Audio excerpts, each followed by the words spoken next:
Good morning, my dear students. Today we are going to discuss about new chapter from the micro side, that is Introduction to Microeconomics. The term economics is derived from the Greek word oikonomia. It means that household management. അല്ലേ?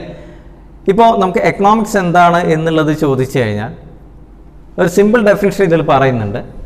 Economics is A science which deals with human being, how they earn money and how they spend it. എങ്ങനെയാണ് ഒരു വ്യക്തി പണം earn ചെയ്യുന്നത്, അതെങ്ങനെ spend ചെയ്യുന്നു എന്നുള്ളതാണ് എക്കണോമിക്സിനെ കുറിച്ചുള്ള ഒരു സിമ്പിൾ മീനിങ് എന്ന് പറയുന്നത്. But in the Greek word economics is derived from the oikonomia. It means that house hold management എന്നതാണ്. അപ്പോൾ ഹൗസ് ഹോൾഡ് മാനേജ്മെൻറ്റ് എന്നതാണ് എക്കണോമിക്സിനെ കുറിച്ചുള്ള ഒരു വേർഡ് മീനിങ്. ഇപ്പോൾ ഹൗസ് ഹോൾഡ് മാനേജ്മെൻറ്റ് എന്ന് പറഞ്ഞാൽ നമുക്കറിയാം, നമ്മുടെ പാരൻസ് എങ്ങനെ ഇൻകം ഏൺ ചെയ്യുന്നു, അതെങ്ങനെ ചിലവഴിക്കുന്നു എന്നുള്ളത് നമ്മുടെ ഒരു വീടിൻ്റെ ഒരു മാനേജ്മെൻറ്റ് നമ്മൾ കണ്ടിട്ടില്ലേ. അതേ അർത്ഥത്തിൽ തന്നെയാണ് നമുക്ക് എക്കണോമിക്സ് എന്ന് പറയുന്ന ടേമിൻ്റെ എടുക്കേണ്ടത്. So listen, the present form of the economics was born with the publications of Adam Smith, the father of economics. The book, അദ്ദേഹത്തിൻ്റെ ബുക്കിൻ്റെ പേരെന്താണ് ഇവിടെ പറഞ്ഞത്? An Enquiry into Nature and Causes of Wealth of Nation in 1776. ഇപ്പോഴത്തെ അല്ലെങ്കിൽ നമ്മൾ ഇന്ന് കാണുന്ന പ്രസൻറ്റ് ഫോമിലൊക്കെ കാണുന്ന എക്കണോമിക്സിൻ്റെ ഉദയം ഉണ്ടായിട്ടുള്ളത് അല്ലെങ്കിൽ സ്റ്റാർട്ടിങ് ഉണ്ടായിട്ടുള്ളത് ഫാദർ ഓഫ് എക്കണോമിക്സ് എന്നറിയപ്പെടുന്ന ആഡം സ്മിത്തിൻ്റെ ദ വെൽത്ത് ഓഫ് നേഷൻ എന്ന് പറഞ്ഞ an enquiry into natural causes of wealth of nation എന്ന് പറയുന്ന ബുക്കിൻ്റെ പബ്ലിക്കേഷനോട് കൂടിയാണ്. അപ്പോൾ നമുക്ക് അതിൻ്റെ ഡീറ്റെയിലേക്ക് നോക്കാം. Earlier the economics was known as the political economy. The new name economics was given by the Alfred Marshall. നമുക്കറിയാം, ആഡം സ്മിത്ത് പറഞ്ഞു the enquiry into the natural causes of wealth of nation എന്നുള്ളതിലാണ് the father of economics ആയിട്ടുള്ള Adam Smith economics എന്ന് പറയുന്ന സബ്ജക്റ്റിനെ കുറിച്ചുള്ള ഉദയം തന്നപ്പോൾ അതിനെക്കുറിച്ചുള്ള കൂടുതൽ ഡീറ്റെയിൽ ആയിട്ട് ദ പ്രസൻറ്റ് ഫോം ഓഫ് എക്കണോമിക്സിനെ കുറിച്ചുള്ള ഒരു ഇൻട്രൊഡക്ഷൻ നൽകിയത് ആരായിരുന്നു? ആൽഫ്രഡ് മാർഷൽ എന്ന് പറയുന്ന എക്കണോമിസ്റ്റാണ്. നമുക്കിനി ഡിസ്കസ് ചെയ്യേണ്ടത് എക്കണോമിക്സുമായിട്ട് റിലേറ്റഡ് ചെയ്തുകൊണ്ടിരിക്കുന്ന ഇമ്പോർട്ടൻ്റ് ആയിട്ടുള്ള ഡെഫിനിഷൻസ് ആണ്. There are 4 definitions related to the economics, that is the wealth definition, welfare definition and scarcity definition, and the final one, growth definition. The first of all, we are going to discuss about the wealth definition. That the concept or that definition is propounded by the father of economics, Adam Smith. He defined economics as the science of wealth.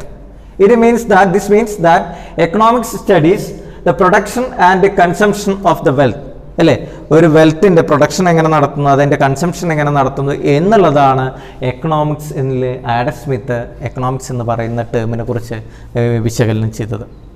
എന്നാൽ അദ്ദേഹത്തിന് ശേഷം അടുത്ത economics ആയിട്ട് വന്നിട്ട് Alfred marshal എന്ന് പറയുന്ന വ്യക്തിയാണ്. New classical economist ആയിട്ടുള്ള ആൽഫ്രഡ് മാർഷൽ വെൽത്ത് ഡെഫിനിഷന് പകരം കൊണ്ടുവന്നത് വെൽഫെയർ ഡെഫിനിഷനാണ്. ആ ഡെഫിനിഷൻ അദ്ദേഹം പറഞ്ഞു, economics is defined as the study of man's action in ordinary business of life.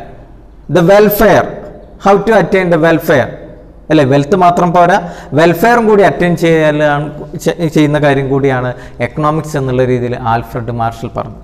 എന്നാൽ അതിനേക്കാൾ ഒന്നും കൂടി കോൺക്രീറ്റ് ആയിട്ടുള്ള അല്ലെങ്കിൽ ബേസിക് ആയിട്ടുള്ള ഒരു നല്ലൊരു ഡെഫിനിഷൻ നൽകിയത് ലിയണൽ റോബിൻസ് എന്ന് പറയുന്ന വ്യക്തിയാണ്. അദ്ദേഹത്തിൻ്റെ സ്കേഴ്സിറ്റി ഡെഫിനിഷൻ നമുക്ക് നോക്കാം.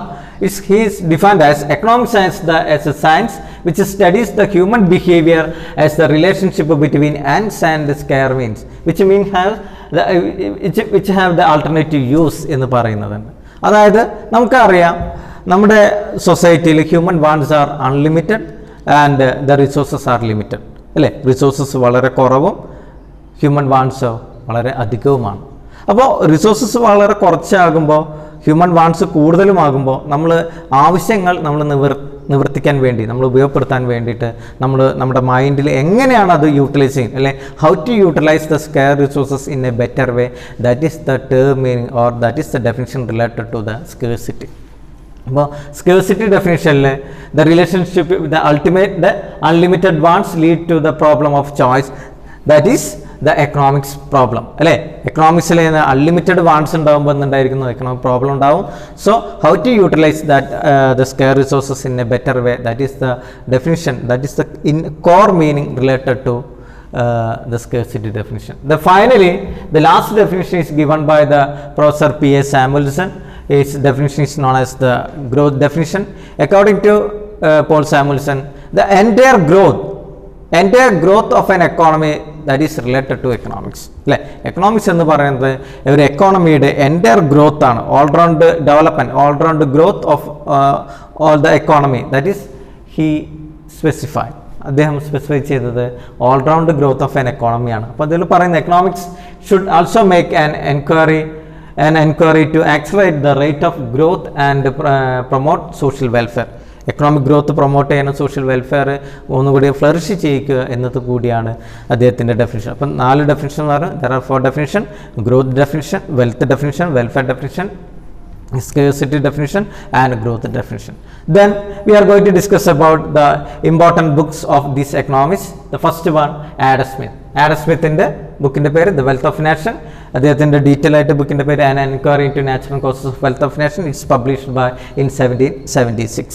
Then the Alfred Marshall, the propounder of the welfare definition, in his famous book, that is The Principles of Economics, in 1890, the year of the publication 1890. Then the third one, Leland Robbins, his definition is scarcity definition. The famous book of the Leland Robbins, that is The Nature and Significance of Economic Science, and it is published in 1932. Then the last definition, that is a growth definition, is propounded by the P.A. Samuelson, Paul A. Samuelson. His book, the name of his famous book, that is The Foundation of Economic Analysis, in 1947 and 1948 is the publications of The Foundation of Economic Analysis. The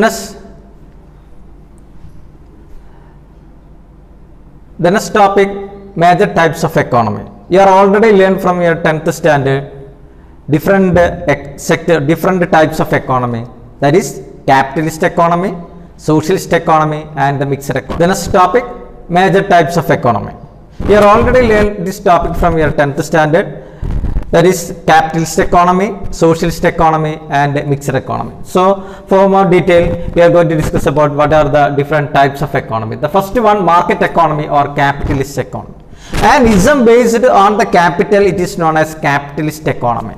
So for its detail, it is an economy in which goods and resources are bought and sold freely in the market economy, അല്ലേ, market centrally. അപ്പോൾ ഇവിടെ പറയുന്നത് ഇവിടുത്തെ goods and services ഒക്കെ എന്താണ്, market ഫോഴ്സസിനെ അടിസ്ഥാനമാക്കിയിട്ടാണ് നടക്കുന്നത്. That is the capitalist economy. Then ism based on capital it is known as capitalist economy. Then the next one, planned economy or socialist economy. It is an economy in which all the economic decisions are taken by the government or centrally planned authority. We know that lot of problems or lot of activities undertaken by the government. So here the planned economy or socialist economy, it is an economy in which all the economic decisions are taken by the centrally authority or planned authority or the government. അപ്പോൾ രണ്ടാമത്തെ കാര്യം കൂടി നമ്മൾ പറഞ്ഞു, plant economy or socialist economy. Then the third one, mixed economy. It is the coexistence of the public and private, or otherwise it is known as mixation of capitalist economy and socialist economy. It is an economy in which all the economic decisions are taken by the government or centrally planned authority or and the market forces, that is the price mechanism. അപ്പോൾ അതിന് detail ആയിട്ട് പറയുന്നുണ്ട്. Mixed economy എന്ന് പറയുന്നത് പ്രൈവറ്റും പബ്ലിക്കും കൂടി ഒരുമിച്ചിട്ടുള്ള, അല്ലെങ്കിൽ ക്യാപിറ്റലിസ്റ്റും സോഷ്യലിസ്റ്റും കൂടി ഒരുമിച്ചിട്ടുള്ള ഒരു സിസ്റ്റമാണ് ഏതെന്ന് പറയുന്നത് നമ്മുടെ മിക്സഡ് എക്കോണമി സിസ്റ്റം എന്ന് പറയുന്നത്. നമുക്ക് ഇതിനെക്കുറിച്ചുള്ള ഡീറ്റെയിലേക്ക് പോകാം. First one, planned economy or socialist economy. സോഷ്യലിസത്തെ കുറിച്ചാണ് നമുക്ക് കൂടുതലായിട്ട് പഠിക്കേണ്ടത്. നിങ്ങൾ 10ാം ക്ലാസ്സിൽ പഠിച്ചതാണ്, ഞാനത് ഒന്നും കൂടി വിശദീകരിക്കാം. All the materials, means of production are owned by the government. ഇതിൽ ഒന്നാമത്തെ പോയിന്റ് പറഞ്ഞു, all the means of production under the control of the government. The second point, the main objective of the production is the social welfare. നമുക്ക് ക്യാപിറ്റലിസത്തിൽ profit motive ആണെങ്കിൽ ഇവിടെ സോഷ്യലിസത്തിൽ ഏതാണ് വരുന്നത്, social welfare ആണ് ഇതിൽ അർത്ഥമാക്കിയിട്ടുള്ളത്. Then the third point, the ownership of the property is under the government control. All the means of production under the control of the government, that is the speciality of the socialism. Fourth point പറയുന്നത്, all the economic problems are solved as per the directions of the planning commission. നമ്മൾ സോഷ്യലിസത്തിൽ planning കമ്മീഷൻ്റെ report പ്രകാരമാണ് എല്ലാ economic പ്രോബ്ലംസും solve ചെയ്യുന്നത്. നമുക്ക് അടുത്ത market discuss ചെയ്യേണ്ടത് market economy or capitalist economy. അപ്പോൾ ഈ ടേം നിങ്ങൾ നന്നായിട്ട് ഐഡൻറ്റിഫൈ ചെയ്യുക. Market economy and capitalist economy. Market economy or capitalist economy, all the materials, means of production are owned by the private individual. Private people ആണ് ഏതിൻ്റെ all in all control ആയിട്ട് വരിക? ഈ ക്യാപിറ്റലിസത്തിൻ്റെ കൺട്രോൾ അല്ലെങ്കിൽ market എക്കോണമിയുടെ കൺട്രോളിൽ വരിക. Then second point, the main objective of the production are maximization of the product. Maximisation of the product, profit അല്ലെങ്കിൽ maximisation of profit ഉണ്ടാക്കുക, ലാഭം ഉണ്ടാക്കുക എന്നതാണ് ഇതിൻ്റെ ഇമ്പോർട്ടൻ്റ് ആയിട്ടുള്ള ലക്ഷ്യം. Then third point, there is no limit to private ownership of property, അല്ലേ? Private ownership of the property ഇതിൻ്റെ ദർ ഇസ് നോ ലിമിറ്റ്, അതിനൊരു ലിമിറ്റും ഒന്നും ഇതിലില്ല. ദെൻ for last point പറയുന്നത്, all the economic problems are solved through the price mechanism, that is demand and supply. We already know that the price mechanism is the mechanism related to the demand and supply of the goods and services. ഒരു goods and സർവീസസിൻ്റെ demand സപ്ലൈയുടെയും ആ forces മൂലമാണ് price mechanism. ആ price മെക്കാനിസമാണ് ഇവിടെ ക്യാപിറ്റലിസത്തിൽ എന്ത് ചെയ്യുന്നുണ്ട്? All the problems solve ചെയ്യുന്നത്. ഇനി നമുക്ക് അടുത്തത് സെൻട്രലി പ്ലാൻഡ് എക്കോണമി. നമുക്ക് central problems of N economy എന്ന് പറയുന്ന ടോപ്പിക്കാണ് അടുത്ത് ഡിസ്കസ് ചെയ്യുന്നത്. സെൻട്രൽ പ്രോബ്ലംസ് ഓഫ് എക്കോണമിയെ പ്രധാനമായിട്ടും 3 കാറ്റഗറിയിലേക്ക് മാറ്റിയിട്ടുണ്ട്. നിങ്ങൾക്ക് ക്ലിയർ ആണോ എന്നറിയില്ല, എന്നിരുന്നാലും ഞാൻ പറയാം. Allocation of the resources, utilisation of the resources and growth of the resources എന്നുള്ളതാണ്. നിങ്ങൾ ശ്രദ്ധിക്കുക, ഇതിൽ ക്ലാരിറ്റി കുറവുണ്ടെങ്കിൽ നിങ്ങൾ മനസ്സിലാക്കി എടുക്കേണ്ടത് allocation of the resources, utilisation of the resources and growth of the resource. ഇതിൽ അലോക്കേഷൻ ഓഫ് ദ റിസോഴ്സസ് എന്ന് പറയുന്ന ടോപ്പിക്കിനെ what to produce, how to produce, for whom to produce എന്ന് പറയുന്ന 3 കാറ്റഗറിയിലേക്ക് മാറ്റിയിട്ട് അതാണ് നമുക്ക് ഇനി ഇമ്പോർട്ടൻ്റ് ആയിട്ട് ഡീറ്റെയിൽ ആയിട്ട് പഠിക്കേണ്ടത്. That is the basic economic problems എന്നുള്ള രീതിയിൽ നമുക്ക് ആ ബേസിക് എക്കണോമിക് പ്രോബ്ലംസ് നമ്മൾ ഓൾറെഡി പറഞ്ഞു കഴിഞ്ഞു. ആ റിസോഴ്സസ് വളരെ ലിമിറ്റഡ് ആണ്, ഹ്യൂമൻ വാണ്ട്സ് ആർ അൺലിമിറ്റഡ് ആണ്. അപ്പോൾ ആയതുകൊണ്ട് തന്നെ ഇനി how to utilise the scarce resources in a better way എന്ന് പറയുമ്പോഴാണ് എക്കണോമിക്സ് എന്ന് പറയുന്ന സിസ്റ്റം അവിടെ യാഥാർത്ഥ്യമാവുന്നത്. അപ്പോൾ അവിടെ നമ്മൾ ഡിസ്കസ് ചെയ്യുന്നത് സെൻട്രൽ പ്രോബ്ലംസ് ഓഫ് എക്കണോമിക്സ് ആയിട്ടുള്ള what to produce, how to produce, for whom to produce എന്നുള്ള രീതിയിലേക്കാണ്. അപ്പോൾ നമുക്ക് ഇവിടെ ആ ഓരോ problems what to produce, it's a problem related to the choice of production. സൊസൈറ്റിയിൽ എന്ത് പ്രൊഡ്യൂസ് ചെയ്യണം എന്നുള്ളതാണ് വാട്ട് ടു പ്രൊഡ്യൂസ് എന്ന് പറയുന്നത് പ്രോബ്ലത്തിൽ വരുന്നത്. It is the problem related to the choice of production. എന്ത് ഉൽപ്പാദിപ്പിക്കണം എന്നുള്ള കാര്യമാണ് വാട്ട് ടു പ്രൊഡ്യൂസിലുള്ളത്. അപ്പോൾ അതിൻ്റെ സൊല്യൂഷൻസ് നമുക്കിപ്പോൾ തന്നെ പറയാം. സൊസൈറ്റിയുടെ നീഡ് എന്താണോ, അതിൻ്റെ ആവശ്യം എന്താണോ ആ ആവശ്യം മുൻനിർത്തി നമുക്ക് എന്ത് ചെയ്യാം? പ്രൊഡ്യൂസ് ചെയ്യാം. അല്ലെങ്കിൽ അർജൻറ്റ് നീഡ് എന്താണോ ആ അർജൻറ്റ് നീഡിന് ആവശ്യമായിട്ടുള്ള പ്രോഡക്റ്റ് പ്രൊഡ്യൂസ് ചെയ്യലാണ് വാട്ട് ടു പ്രൊഡ്യൂസ് എന്നുള്ളതിൻ്റെ സൊല്യൂഷൻസ് വരുന്നത്. നമുക്ക് ഡീറ്റെയിൽ ആയിട്ട് ഇതിൻ്റെ സൊല്യൂഷൻസ് പറയുമ്പോൾ പറയാം. Then second one, for whom to produce. Second one, how to produce. It's problem related to the techniques of the production. How to produce. എങ്ങനെ ഉൽപ്പാദിപ്പിക്കണം, how to produce എന്നുള്ള ടോപ്പിക്കാണ് അല്ലെങ്കിൽ പ്രോബ്ലമാണ് അടുത്തുള്ളത്. It's related to the techniques of the production. So there are 2 techniques in the economy, that is the capitalist economy and the socialist economy. Capitalist എക്കോണമിയിൽ നമുക്കറിയാം capital intensive technique ഉണ്ട്. Then നമുക്ക് socialist അല്ലെങ്കിൽ മറ്റുള്ള രീതിയിലുള്ള ലേബർ ഇൻറ്റൻസീവ് ടെക്നിക്. അപ്പോൾ capital intensive ടെക്നിക്കും ഉണ്ട്, അതേപോലെ തന്നെ ലേബർ ഇൻറ്റൻസീവ് ടെക്നിക് എന്ന് പറഞ്ഞ 2 ടെക്നിക്ക് ഉണ്ട്. ഇപ്പോൾ പ്രൊഡക്ഷന് വേണ്ടിയിട്ട് ക്യാപിറ്റൽസ് ആണ് കൂടുതലായിട്ട് യൂസ് ചെയ്യുന്നുണ്ടെങ്കിൽ ക്യാപിറ്റൽ ഇൻറ്റൻസീവ് ടെക്നിക്കും, ലേബറേഴ്സ് ആണ് ഉപയോഗിക്കുന്നുണ്ടെങ്കിൽ ലേബർ ഇൻറ്റൻസീവ് ടെക്നിക്കാണ്. അപ്പോൾ ഇന്ത്യ പോലുള്ള രാജ്യങ്ങളിൽ ലേബർ ഇൻറ്റൻസീവ് ടെക്നിക്കും, അതേപോലെ തന്നെ അമേരിക്ക, ബ്രിട്ടൻ പോലുള്ള രാജ്യങ്ങളിൽ ക്യാപിറ്റൽ ഇൻറ്റൻസീവ് ടെക്നിക്കായിരിക്കും കൂടുതലായിട്ട് ഉപയോഗപ്പെടുത്തുക. അപ്പോൾ നമുക്ക് അടുത്ത ഇതിൻ്റെ സൊല്യൂഷൻസിലേക്ക് വരുമ്പോൾ ഡീറ്റെയിലേക്ക് പറയാം. ദെൻ തേർഡ് വൺ വരുന്നത് for whom to produce. It's the problem related to the distribution of the goods and services. സാധനങ്ങളുടെ വിൽപ്പനയുമായിട്ട് ബന്ധപ്പെട്ട അല്ലെങ്കിൽ ഡിസ്ട്രിബ്യൂഷനുമായിട്ട് ബന്ധപ്പെട്ടുള്ള പ്രോബ്ലമാണ് ഇത് വരുന്നത് ഫോർ ഹൂം ടു പ്രൊഡ്യൂസ് എന്നുള്ളത്. There are 2 types of the distribution, function distribution and the person distribution. Function distribution, we already know that the basic factors of productions are land, labor, capital and organization. ആ land, labour, capital and organisation എന്ന് പറയുന്ന basic factors of production കൊടുക്കുന്ന remuneration, rent, wages, interest and profit എന്നുള്ള രീതിയിൽ national income divide ചെയ്യുമ്പോൾ നമ്മൾ അതിനെ വിളിക്കുന്നത് ഫങ്ഷണൽ ഡിസ്ട്രിബ്യൂഷൻ എന്ന് വിളിക്കുന്നു. അപ്പോൾ there are 2 distribution in related to the for whom to produce, that is the function distribution and person distribution. There are 2 types of the distribution, person distribution and function distribution. Factors of production ആയിട്ടുള്ള land, labour, capital and organisation ചെയ്യുന്ന പ്രവർത്തികൾക്ക് അതിൻ്റെ remuneration കൊടുക്കുമ്പോൾ അത് function distribution എന്നുള്ള രീതിയിലും, national income divide among the peoples of our country or the total population of the country ആണെങ്കിൽ അത് പേഴ്സൺ ഡിസ്ട്രിബ്യൂഷനാണ് അല്ലേ. National income divided by total population is per capital income, it is a personal distribution. Function distribution എന്ന് പറയുന്നത് national income factors of പ്രൊഡക്ഷനെ വീതിക്കുന്നതെങ്കിൽ function ഡിസ്ട്രിബ്യൂഷനും, ജനങ്ങൾക്ക് വേണ്ടി വിധിക്കുകയാണെങ്കിൽ അത് പേഴ്സണൽ ഡിസ്ട്രിബ്യൂഷൻ എന്നുള്ള രീതിയിലേക്ക് വരുന്നു. ഇനി നമുക്ക് ഓരോ എക്കണോമിക് സിസ്റ്റത്തിലും എങ്ങനെയാണ് central problems of economics correct ചെയ്യുന്നതെന്ന് നോക്കാം. In market economy or capitalist economy the central problems of economics corrected by the price mechanism അല്ലേ. പ്രൈസ് മെക്കാനിസം നമ്മൾ ഓൾറെഡി പറഞ്ഞു. It is attained by the forces of demand and supply of goods and services. Then plant economy or socialist economy, the central problems of economy corrected by or solved by the through the planning or government planning. Government പ്ലാനിങ്ങിലൂടെയാണ് central problems of economics correct ചെയ്യുന്നത്. In mixed economy both price mechanism and the government planning അല്ലേ, price മെക്കാനിസത്തിൻ്റെയും government പ്ലാനിങ്ങിൻ്റെയും സഹായത്തോടു കൂടിയാണ് mixed എക്കോണമിയിൽ central problems of economy correct ചെയ്യുന്നത്. ഇനി നമുക്ക് ഈ സെൻട്രൽ പ്രോബ്ലംസ് ഓഫ് എക്കോണമിയായിട്ട് ബന്ധപ്പെട്ട് വരുന്ന അടുത്ത ഒരു ഇമ്പോർട്ടൻറ്റ് ടോപ്പിക് എന്നുള്ള രീതിയിലേക്ക് നമുക്ക് പോവാം. That is production possibility curve. One of the definition is given here.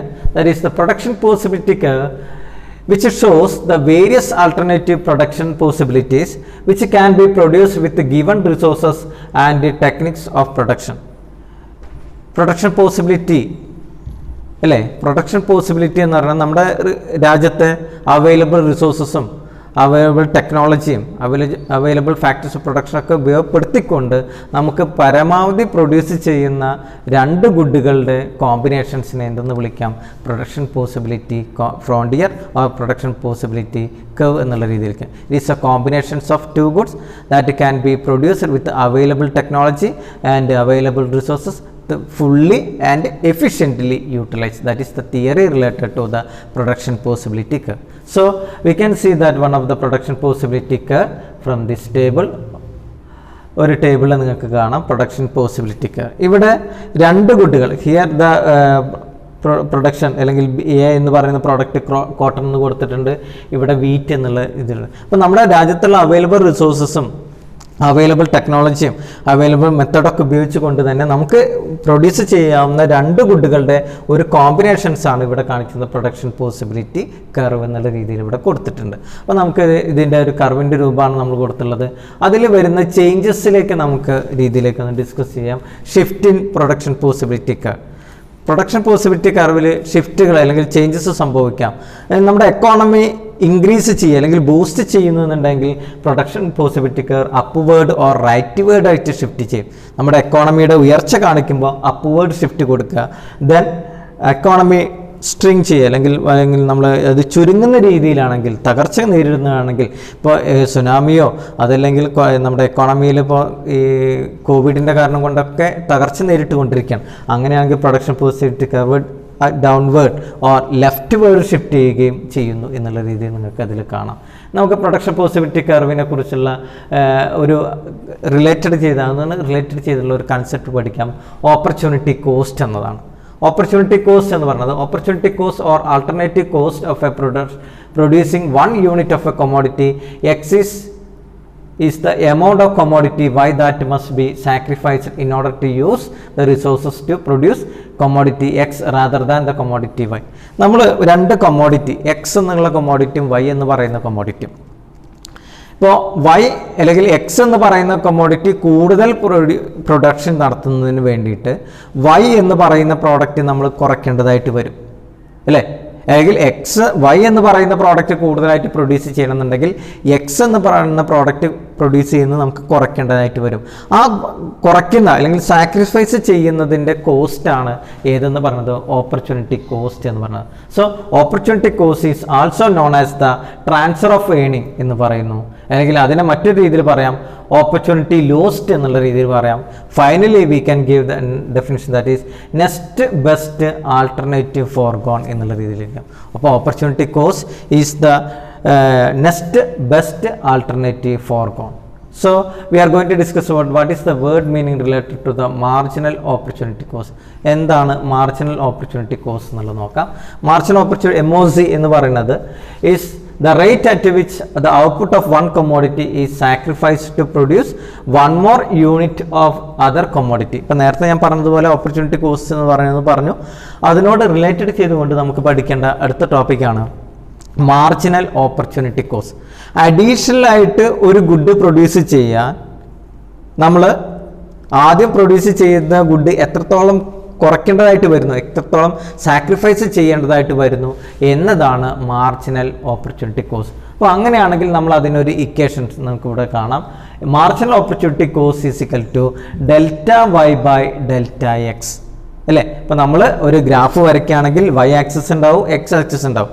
അപ്പോൾ നമ്മൾ അതിൻ്റെ ഒരു കർവിൽ വരുമ്പോൾ മാർജിനൽ ഓപ്പർച്യൂണിറ്റി കോസ്റ്റ് എന്ന് വെച്ചാൽ വൈ എത്രത്തോളം നമ്മൾ ചേഞ്ച് വരുന്നു അല്ലെങ്കിൽ എക്സിൽ എത്രത്തോളം ചേഞ്ച് വരുന്നു. അപ്പോൾ വൈയിലുണ്ടാകുന്ന ചേഞ്ച് ഡിവൈഡഡ് ബൈ എക്സിലുണ്ടാകുന്ന ചേഞ്ചാണ് മാർജിനൽ ഓപ്പർച്യൂണിറ്റി കോസ്റ്റ്.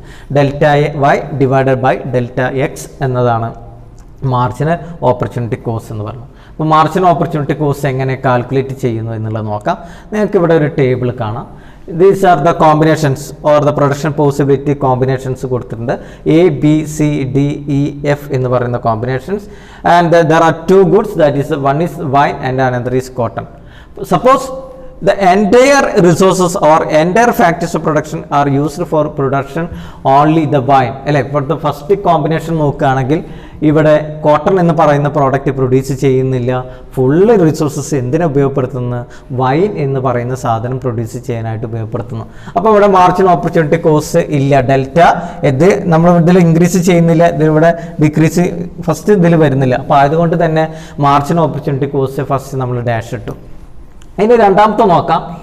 വൈൻ നമ്മൾ കോട്ടൺ എന്ന് പറയുന്ന പ്രോഡക്റ്റ് കൂടുതൽ പ്രൊഡ്യൂസ് ചെയ്യാനാണ് അല്ലേ, കൂടുതൽ പ്രൊഡ്യൂസ് ചെയ്യുന്നതിന് വേണ്ടിയിട്ട് വൈൻ എന്ന് പറയുന്ന പ്രൊഡക്ഷനിൽ നമ്മൾ കുറവ് വരുത്തി. അപ്പോൾ നമ്മൾ ഇവിടുന്ന് ഇങ്ങോട്ട് എത്രത്തോളം കുറവ് വരുത്തിയെന്ന് നോക്കുക. എത്ര കുറവ് വരുത്തിയത്, എത്രയാണ് നമ്മൾ ഡിഫറൻസ് വന്നത്, 1 യൂണിറ്റ്. അപ്പോൾ 1 എത്രത്തോളം നമ്മൾ ഇൻക്രീസ് ചെയ്ത് നോക്കുക. ഇപ്പോൾ ഡെൽറ്റ വൈ എന്ന് പറയുന്നത് ഇതാണ് വൈ, ഇത് ഡെൽറ്റ എക്സ്, എക്സ് ഇതാണ്, വൈ ഇതാണ്. അപ്പോൾ ഇതിൽ വരുന്ന ചേഞ്ച് എത്ര നോക്കുക, ഇതിൽ വരുന്ന ചേഞ്ച് 1 എന്നുള്ളത് 1 എന്നുള്ള രീതിയിൽ വരുന്നു.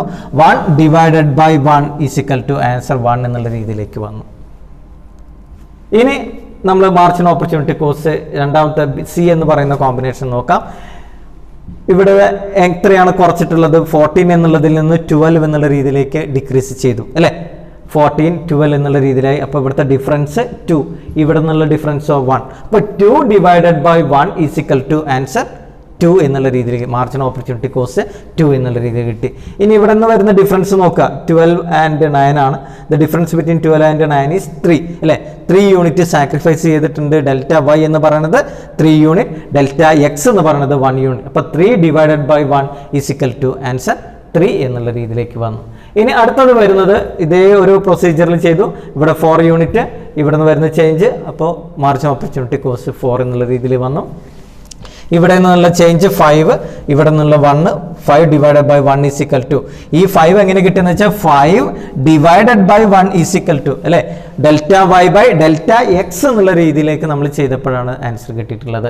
ഇനി അടുത്ത ഡിസ്കസ് ചെയ്യുന്നത് the shape of the P P സിയും അതേപോലെ തന്നെ മാർജിനൽ ഓപ്പർച്യൂണിറ്റി കോസ്റ്റിൻ്റെ ഷേപ്പ്. അല്ലെങ്കിൽ നമുക്ക് മാർജിനൽ ഓപ്പർച്യൂണിറ്റി കോസ്റ്റ് ഇൻക്രീസിങ് ഉണ്ട്, ഡിക്രീസിങ് ഉണ്ട്, കോൺസ്റ്റന്റ് ഉണ്ട്. അപ്പോൾ ഓരോന്നിൻ്റെയും അതിൻ്റെ ഷേപ്പും അതിൻ്റെ പ്രത്യേകതയൊക്കെ നമുക്ക് നോക്കാം. The nature of MOC. Suppose ഇപ്പോൾ നേരത്തെ മുന്നത്തെ കണക്ക് പ്രകാരം നമ്മളൊന്ന് നോക്കൂ, ഇവിടെ മാർജിനൽ ഓപ്പർച്യൂണിറ്റി കോസ്റ്റ് എന്താണ് ചെയ്തിട്ടുള്ളത്, ഇൻക്രീസിങ് ആണ് അല്ലേ. 1, 2, 3, 4, 5 എന്നുള്ള രീതിയിൽ ഇൻക്രീസിങ് ആണ് മാർജിനൽ ഓപ്പർച്യൂണിറ്റി കോസ്റ്റ് കാണിച്ചിട്ടുള്ളത്. അപ്പോൾ അങ്ങനെ ഇൻക്രീസിങ് ആണെങ്കിൽ suppose the nature of the MOC is increasing marginal opportunity cost while the shape of the diagram, that is the concave to the origin, ഇതാണ് ഒറിജിൻ, ആ ഒറിജിനിലേക്ക് കോൺകേവ് ആകുന്ന രീതിയിലായിരിക്കും ഇതിൻ്റെ ഗ്രാഫ് ഉണ്ടാവുക. അപ്പോൾ ഇതിൻ്റെ കൺക്ലൂഷൻ ഇപ്പം തന്നെ നിങ്ങൾ മനസ്സിലാക്കുക. Suppose the marginal opportunity cost, the trend of the marginal opportunity cost, the nature of the marginal opportunity cost is increasing, the shape of the production possibility curve, that is concave to the origin, concave to the origin ആയിരിക്കും. Suppose the marginal opportunity cost shows the decreasing trend, the decreasing the marginal opportunity cost, then the shape of the MOC is convex to the origin. Convex to the origin. ഇതാണ് origin. ആ ഒറിജിനിലേക്ക് convex ആകുന്ന രീതിയിലായിരിക്കും ഉണ്ടാവുക. Suppose the marginal opportunity cost is the constant numbers or same numbers, the marginal opportunity cost is a linear line or linear downward straight line. Linear നേർരേഖയിലായിരിക്കും അല്ലേ, downward straight line ആയിരിക്കും എന്നുള്ളത്, അല്ലെങ്കിൽ linear demand curve എന്നുള്ള രൂപത്തിലായിരിക്കും എന്നുള്ളത് എടുക്കാം. അപ്പോൾ ഇത്രയും കാര്യങ്ങളാണ് നമ്മൾ ഈ ഫസ്റ്റ് ചാപ്റ്റർ ആയിട്ടുള്ള മൈക്രോയിൽ നമ്മൾ ഡിസ്കസ് ചെയ്തിട്ടുള്ളത്. ഒന്നുകൂടി പറയാം, ഇനി അടുത്ത ടോപ്പിക്കും കൂടി ഉണ്ട് നമുക്ക് ഇതിൽ ഡിസ്കസ് ചെയ്തത്.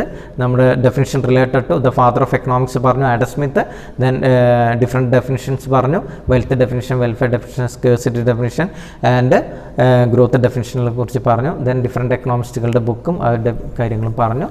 ദെൻ നമ്മൾ പ്രൊഡക്ഷൻ പോസിബിലിറ്റി കർവ് പറഞ്ഞു, സെൻട്രൽ പ്രോബ്ലംസ് ഓഫ് എക്കണോമിക്സ് പറഞ്ഞു. സെൻട്രൽ പ്രോബ്ലംസ് ഓഫ് എക്കണോമിക്സിൽ what to produce, how to produce, for whom to produce, ആ പ്രോബ്ലംസ് ഒക്കെ എങ്ങനെ ഡിഫറെൻറ്റ് എക്കണോമിക്സ് സോൾവ് ചെയ്യുന്നു എന്നുള്ള രീതിയിൽ ഡിസ്കസ് ചെയ്തു. ഇനി അടുത്തത് നമുക്ക് എക്കണോമിക്സിനെ രണ്ട് കാറ്റഗറിയിലേക്ക്, അല്ലെങ്കിൽ അതിൻ്റെ വ്യൂ അല്ലെങ്കിൽ പെർസ്പെക്റ്റീവ് വ്യൂ രണ്ട് രീതിയിൽ പറയാം. Positive economics and normative economics എന്ന് പറയുന്ന രണ്ട് രീതിയിലുണ്ട്. അപ്പോൾ നമുക്ക് എന്താണ് പോസിറ്റീവ് എക്കണോമിക്സ് എന്നുള്ള രീതിയിലേക്ക് നോക്കാം. പോസിറ്റീവ് എക്കണോമിക്സ് എന്ന് പറയുന്നത് എക്കണോമിക്സ് ഓൺലി ചെയ്ത് തിയറിറ്റിക്കൽ വാല്യൂ അല്ലെങ്കിൽ തിയറിറ്റിക്കൽ ഒരു വാല്യൂ മാത്രമേ അതിനെ കൺസിഡർ ചെയ്യുന്നുള്ളൂ. അപ്പോൾ നമുക്കിവിടെ നോക്കാം. It deals with the fact. It present the real picture of a fact without any comments or suggestions അല്ലേ. ഇപ്പം നമ്മളിപ്പോൾ സപ്പോസ് ഇതിൻ്റെ മൈക്രോ എക്കണോമിക്സ് അല്ലെങ്കിൽ പ്രൈസ് മെക്കാനിസത്തിൻ്റെ തിയറി പറഞ്ഞു. Price mechanism attain the forces of demand and supply. അപ്പോൾ ആ ഒരു പ്രൈസ് മെക്കാനിസം എന്താണെന്ന് ചോദിച്ചാൽ അതിൻ്റെ ആ തിയറി മാത്രമേ അതിൽ പറയുന്നുള്ളൂ.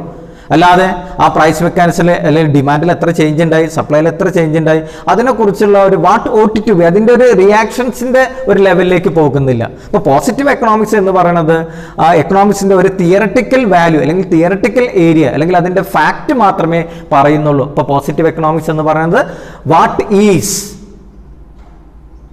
ഈസ് മൈക്രോ അല്ലെങ്കിൽ what is production, what is price mechanism എന്നുള്ള ഒരു തിയററ്റിക്കൽ വാല്യൂ മാത്രമേ ഏതിൽ നൽകുന്നുള്ളൂ, positive എക്കണോമിക്സിൽ നൽകുന്നുള്ളൂ.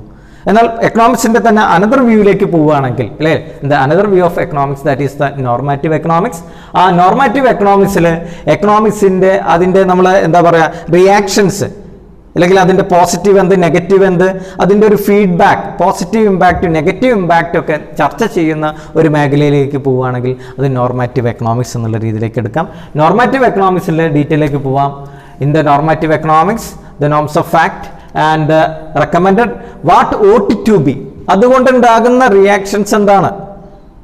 Suppose the prices of the petrol is increasing. ഇപ്പോൾ ഒരു ഫാക്റ്റ് പറയാണ്, ഇപ്പോഴത്തെ ഒരു പ്രസന്റ് സിറ്റുവേഷനിൽ the prices of petroleum increases. ആ ഒരു തിയറി പറയുമ്പോൾ അത് പോസിറ്റീവ് എക്കണോമിക്സ് ഉള്ളൂ. എന്നാൽ നോർമാറ്റീവ് എക്കണോമിക്സ് എന്നുള്ള രീതിയിലേക്ക് വരികയാണെങ്കിൽ അതിൻ്റെ പോസിറ്റീവ് ഇമ്പാക്റ്റ് എന്ത്, നെഗറ്റീവ് ഇമ്പാക്റ്റ് എന്ത്, എക്കോണമിയിൽ പെട്രോളിയത്തിൻ്റെ പ്രൈസസ് മൂലം ഉണ്ടാകുന്ന ഇമ്പാക്റ്റുകളെ കുറിച്ച് ഡീറ്റെയിൽ ആയിട്ട് പോവുകയാണെങ്കിൽ അത് നോർമാറ്റീവ് എക്കണോമിക്സ് ആണ്. You got it? Positive economics only the theoretical area, but the normative economics is practical implication അല്ലെങ്കിൽ പ്രാക്ടിക്കൽ സൈഡും കൂടിയും അതിൻ്റെ എന്താണ് നമ്മൾ മെറിറ്റ് ആൻഡ് ഡീമെറിറ്റ്, അതിൻ്റെ പോസിറ്റീവ് സൈഡും നെഗറ്റീവ് സൈഡും ഒക്കെ അതിൽ ഡിസ്കസ് ചെയ്യുന്ന ഏരിയ ആയിട്ട് വരികയാണെങ്കിൽ അത് നോർമാറ്റീവ് എക്കണോമിക്സ് എന്നുള്ള രീതിയിലേക്ക് എടുക്കാം. ഇനി എക്കണോമിക്സിനെ നമുക്ക് ഓൾറെഡി നമ്മൾ ലാസ്റ്റ് ഇയറിലൊക്കെ നമ്മൾ പറഞ്ഞതുപോലെ തന്നെ the branches of economics are classified into the micro and the macro. The term micro derived from the Greek word micros. It means that the small അല്ലേ, വളരെ ചെറിയ ഒരു ഫിനിറ്റ് പാർട്ട്, എ പാർട്ട് എന്നുള്ള രീതിയിൽ മാത്രമേ മൈക്രോ എക്കണോമിക്സിന് അർത്ഥമാക്കുന്നുള്ളൂ. ഇപ്പോൾ micro എന്ന് നിങ്ങൾക്കറിയാം, മൈക്രോവ്യൂവും മാക്രോവ്യൂവും. ഇപ്പം നിങ്ങളോട് ഫോണിലൊക്കെ നിങ്ങൾ ചില പിക്ചേഴ്സൊക്കെ കാണാൻ നിങ്ങൾ മാക്രോ വ്യൂവിൽ കാണുന്നവരുണ്ട്, ചിലവരത് മൈക്രോ വ്യൂവിൽ കാണുന്നവരുണ്ട്. മൈക്രോ വ്യൂ എന്താ, അതിൻ്റെ ചെറിയൊരു പാർട്ട് മാത്രം. മാക്രോ വ്യൂ ആണെങ്കിൽ അതൊക്കെ ഒന്ന് വലുതാക്കി അതിൻ്റെ ഇൻറ്റേർണൽ ഏരിയ മൊത്തം എന്നുള്ള രീതിയിലേക്ക് നിങ്ങൾ ഒരു വ്യൂ ചെയ്യാറുണ്ട്. അപ്പോൾ അത് മാക്രോ വ്യൂ ആണ്. അപ്പോൾ മൈക്രോ എന്നും മാക്രോ എന്നുള്ള രീതിയിലും എക്കണോമിക്സിന് അതിൻ്റെ പേഴ്സ്പെക്റ്റീവ് ഉണ്ട്, അതിൻ്റെ വ്യൂ പോയിന്റുകളുണ്ട്. മൈക്രോ എന്ന് പറയുമ്പോൾ നമുക്കതൊരു it's A worms eye view. ഒരു വേംസ് എന്ന് പറഞ്ഞാൽ നിങ്ങൾക്കറിയാം പുഴു അല്ലെങ്കിൽ ഒരു കൃമി എന്നൊക്കെ എന്നുള്ള രീതിയിലാണ് അർത്ഥം. അപ്പോൾ ഒരു വേംസിൻ്റെ വ്യൂ അല്ലെങ്കിൽ ഒരു ഇന്റേണൽ പാർട്ടിൻ്റെ ഒരു വ്യൂ മാത്രമേ മൈക്രോയിൽ കാണിക്കുന്നുള്ളൂ. നമുക്കറിയാം it studies the individual unit. It is also known as the price theory അല്ലേ. പ്രൈസ് തിയറിയാണ് ഒരു പ്രോഡക്റ്റിൻ്റെ പ്രൈസ് തീരുമാനിക്കുക, ഒരു ടീച്ചറിൻ്റെ സാലറി തീരുമാനിക്കുക, ഒരു കമ്പനിയുടെ ഒരു പ്രോഡക്റ്റിൻ്റെ അതിൻ്റെ ഒരു വാല്യൂ തീരുമാനിക്കുക, ഒരു ഫാക്ടറിയിൽ അങ്ങനെ ഇങ്ങനെ ഇൻറ്റേർണൽ പാർട്ട് ഒരു മൈക്രോ സൈഡിലുള്ള വ്യൂവിൽ മാത്രമേ ഇതിൽ അർത്ഥമാക്കുന്നുള്ളൂ. അതേപോലെ തന്നെ ഇതിൻ്റെ ഇക്വിലിബ്രിയം സൈഡ് പോകുമ്പോൾ ഇക്വിലിബ്രിയം ഏരിയ പറയുകയാണെങ്കിൽ പാർഷ്യൽ ഇക്വിലിബ്രിയമാണ്, ജനറൽ ഇക്വിലിബ്രിയം അല്ല, പൊതുവെ സാമാന്യമായിട്ടുള്ള ഒരു ഇക്വിലിബ്രിയം അല്ല, ഭാഗികമായിട്ടുള്ള പാർഷ്യൽ ആയിട്ടുള്ള ഒരു ഇക്വിലിബ്രിയമാണ്. ഇതിൽ ചേഞ്ചസ് വരാം. എക്കണോമിക്സിൻ്റെ സൈഡുകളിൽ ഡിമാൻഡും സപ്ലൈയിലും വരുന്ന ഫോഴ്സസ് അല്ലെങ്കിൽ അതിൽ വരുന്ന ചേഞ്ചസ് അനുസരിച്ച് കൊണ്ട് തന്നെ ഈ ഇക്വിലിബ്രിയത്തിൽ എന്ത് ചെയ്യാം, ചേഞ്ചസ് വരാം. The position of the equilibrium എന്ന് പറയുന്നത് നിങ്ങൾക്കറിയാം the position of the rest ആണ്. ആ പൊസിഷൻ ഓഫ് ദ റെസ്റ്റിൽ അതിൽ ഇക്വിലിബ്രിയം തന്നെ പാർഷ്യൽ ഇക്വിലിബ്രിയം ഉണ്ട്, അതേപോലെ തന്നെ ജനറൽ ഇക്വിലിബ്രിയം ഉണ്ട്. പാർഷ്യൽ ഇക്വിലിബ്രിയമാണ് മൈക്രോ എക്കണോമിക്സിൻ്റെ ഇന്നർ സ്റ്റഡി അല്ലെങ്കിൽ അതിൽ വരുന്ന ഭാഗം എന്ന് പറയുന്നത് പാർഷ്യൽ ഇക്വിലിബ്രിയമാണ്. ഇൻഡിവിജ്വൽ യൂണിറ്റ്സിലാണ് അതിനെക്കുറിച്ച് കൂടുതലായിട്ട് പഠിക്കുന്നത്. നമുക്ക് അതിലെ ടോപ്പിക്കിനെ ബേസ് ചെയ്ത് പറയാമെങ്കിൽ theory of consumer behaviour, theory of producer equilibrium, the factor pricing, the welfare economics ഒക്കെ ഇതിൻ്റെ സബ്ജക്റ്റ് ഏരിയാസ് ആണ്. മൈക്രോ എക്കണോമിക്സിൻ്റെ സബ്ജക്റ്റ് ഏരിയ ആയിട്ട് ഇത്രയും കാര്യങ്ങളാണുള്ളത്. അപ്പോൾ നമുക്കിനി അടുത്തത് ഇതിൻ്റെ ലാസ്റ്റ് ടോപ്പിക്കാണ് ദ മാക്രോ വ്യൂ അല്ലേ. The term macro derived from the Greek word macros. It means that aggregate or whole, അതല്ലെങ്കിൽ ലാർജ് എന്നുള്ള ഒരു അർത്ഥത്തിലാണ് ഉള്ളത്.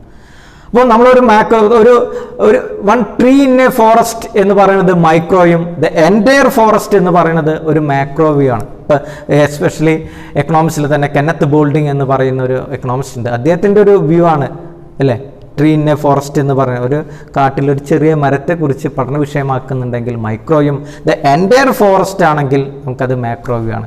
വേറൊരു വ്യൂ കൂടി പറയുന്നത് വേംസ് ഐ വ്യൂ ആണെങ്കിൽ എന്താണ് മൈക്രോയും ഇത് ബേർഡ്സ് ഐ വ്യൂ.